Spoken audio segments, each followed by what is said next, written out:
Xərçənglər bu insanların olğun görsənməyinə baxmayın da. Düzdür, xarici görünüşdən cavan görsənirlər.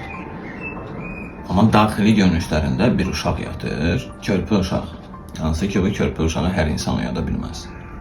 Yəni, bu körpə uşağı oyada bildinsə, dünyanın ən xoşbəxt insanı sən olacaqsan. O körpə uşağı orada oyatsan.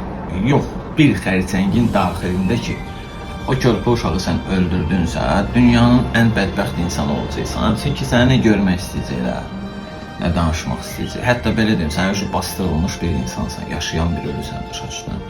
Onların daxilində bir uşaq olur, onu oyatmaq lazımdır. Çünki onlar uşaqlığını çox da yaxşı yaşaya bilmədiklərinə görə. Daima çılğınlıq eləmək istəyirlər, uşaqlıq eləmək istəyirlər. Amma sevdiyi insanların yanında, başqalarının yanında əsla və əsla olğun davranırlar, duygusal davranırlar, duyğulu davranırlar. Amma o çılğınlığı, uşağı biruzə eləməkdən ötəri gərək birinci bir insan səni sevə, səni əzizləyə, mənimsəyə. Bir xərçəng yanında çılğınlıq edirsə, onun çılğınlığından feyz al. Və o anlardan da feyz al, çünki o səni sevir.